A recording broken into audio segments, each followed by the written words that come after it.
The small village in Mumbai, India, is bathed in the warm hues of an early morning sun.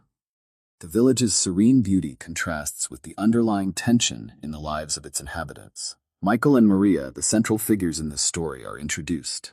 Michael is seen alongside his wife Maria, who is newly pregnant.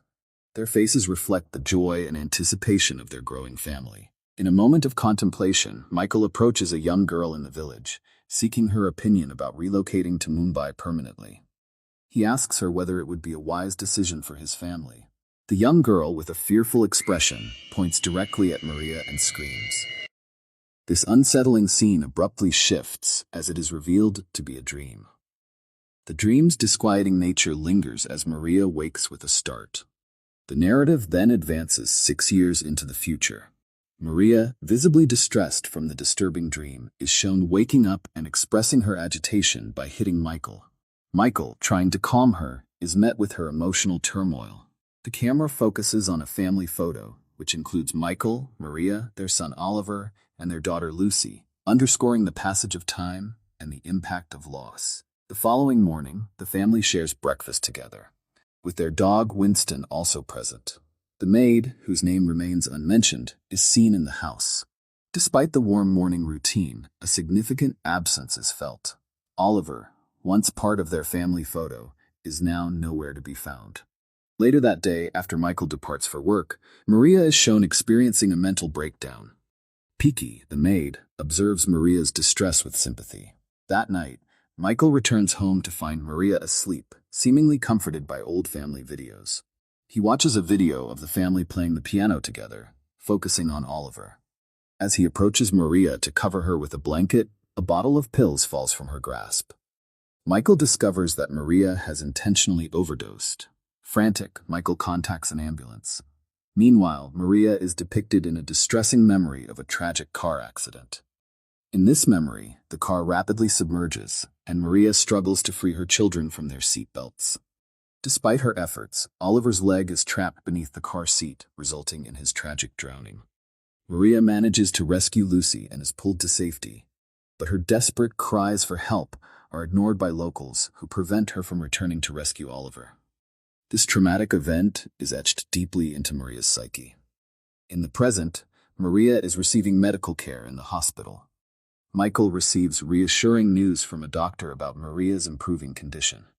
Piki, taking note of Maria's poor state, approaches her at the hospital and recounts a tale about a mysterious temple located on the outskirts of her hometown. Piki explains that the temple is believed to thin the boundaries between the living and the dead. She shares that Maria can reunite with her deceased son, Oliver, by bringing his ashes, scattering them on the temple steps, and locking herself inside the temple at night. Upon Maria's recovery and return home, she reflects on Piki's words about the temple. She observes Piki engaged in prayer at a shrine dedicated to her deceased daughter. Sensing Maria's interest in the possibility of reconnecting with Oliver, Piki reveals an important condition. Maria must keep the door closed during her conversation with Oliver, regardless of his pleas. Maria agrees to the terms, and Piki guides her to the cemetery where Oliver's coffin is exhumed. Maria insists on viewing Oliver's lifeless body and retrieves his beloved stuffed animal, the tiger. She is taken aback and horrified upon seeing Oliver's decomposed arm. A funeral is prepared and attended by several tribesmen who are part of the Agor people. These individuals adorn themselves with ashes from the deceased and consume the dead in the belief that it helps in communicating with spirits. Piki accompanies Maria to the train station, instructing her on how to reach the remote village and the temple. Maria embarks on her journey the following day, navigating a path through the forest, where she encounters several lifeless crows. She finally arrives at the temple, ascending its steps. Following Piki's instructions, she scatters Oliver's ashes on the temple steps and secures herself inside the temple with a candle. As night falls, Maria senses someone breathing within the temple and explores its depths. She stumbles upon a cave, feels an abrupt rush of wind, and witnesses a crow fall and decompose before her eyes. Maria encounters a mummified woman with her face concealed, which heightens her fear. She retraces her steps to the main hall and calls out for Oliver. The entrance door slams shut violently, causing her heart to race. The banging abruptly ceases, and Oliver's voice reaches her ears. Maria, overwhelmed with relief and excitement, presses her ear against the door, apologizing for leaving him behind. Oliver, displaying understanding, assures her he does not hold her responsible. However, as Maria tries to explain that she cannot open the door, Oliver bursts into tears, expressing his need to return to his previous realm. Desperate to spend more time with her son, Maria opens the door, only to find no one waiting outside. Consumed by shock and fear, she flees from the temple, unaware that the forbidding statue within begins to show signs of splintering. Back in Mumbai, Michael is restless during the night, with Winston barking incessantly despite there being no apparent cause. The following day, Lucy is engrossed in play when she is startled by an unusual disturbance. She discovers Oliver's cherished stuffed animal on the stair landing. Furious, Lucy picks up the toy and prepares to leave when the door to Oliver's room swings open. Later, Maria returns home and is met with Michael's disappointed expression. Her sudden absence had deeply worried him. She offers a swift apology, explaining she was attempting to restore herself. They share a warm embrace. That night, Maria is woken by Winston's persistent barking and decides to escort the dog outside. As she contemplates her daughter, she hears the bedroom floor creak, indicating the presence of someone. Despite her apprehension, Maria dismisses the eerie occurrence. The next morning, she discovers Lucy joyfully singing in Oliver's bedroom. Maria advises Lucy to play elsewhere, but just as she is about to leave, the toy box in the room tips over, scattering alphabet cubes that spell out the name Oliver. Feeling uneasy, Maria tidies up the cubes and proceeds downstairs. Maria's heart freezes when she finds Oliver's tiger plushie perched on top of the piano.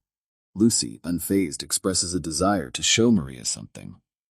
Lucy plays a familiar tune on the piano, and to their astonishment, the piano continues playing on its own.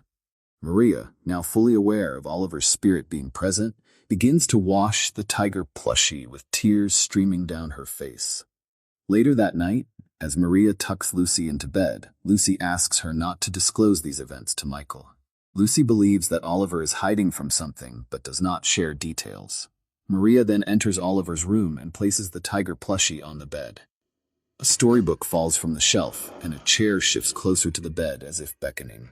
Understanding the unspoken request, Maria realizes Oliver wants a bedtime story. Michael returns home and is met with Maria's enthusiasm, which perplexes him. Outside, leaves begin to cascade down and decay upon contact with the ground. That night, Maria awakens to find the tiger plushie positioned on the bed and hears Oliver's voice calling out to her. She wakes up again, realizing it was a vivid dream. The next morning, the family's gardener brings Maria outside to witness a somber sight. The plants in the yard have withered and perished, and the fish in the pond have died. Lucy discovers the family's pet birds are also dead. Maria, following Indian tradition, decides to release the deceased birds into the ocean. However, she is startled by the sudden appearance of Agor tribesmen, one of whom anoints her face with ash while chanting. Seeking safety, Maria and Lucy board a three-wheeler taxi, but they are halted by a car accident up ahead. Driven by curiosity, Maria approaches the scene and discovers a lifeless body before eventually returning home unharmed. That evening, a thunderstorm rages outside. Lucy, engrossed in television, remains unaware of Oliver's figure looming in the background. After bathing Lucy, Maria makes a startling discovery, a bite mark on her daughter. Lucy expresses her dislike for Oliver, citing his unkind behavior. Maria confronts Oliver in his room, but instead of engaging cooperatively, Oliver silently moves the storybook closer and compels Maria to sit. The door is forcefully shut, leaving Maria apprehensive. Later in the evening, Maria agrees to read Oliver a story, but demands that he never harm Lucy again. During this time, Michael calls to inform Maria of his late return home. Maria decides to sleep beside Lucy that night. She is startled awake by discordant piano notes and discovers the tiger plushie torn apart on the floor. A knock at the door reveals an Agor tribesman in the yard. Maria threatens to call the police, but the man remains unmoved and gestures behind her. Maria turns in terror to see a menacing figure crawling toward her. Filled with fear, she escapes back into the house.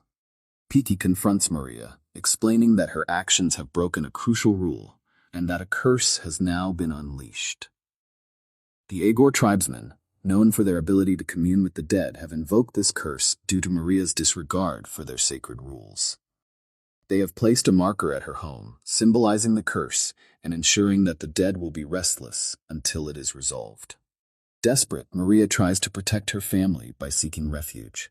She gathers her family and locks all doors and windows, hoping to shield them from the increasing malevolent presence. Her anxiety heightens as the days progress and the supernatural disturbances escalate.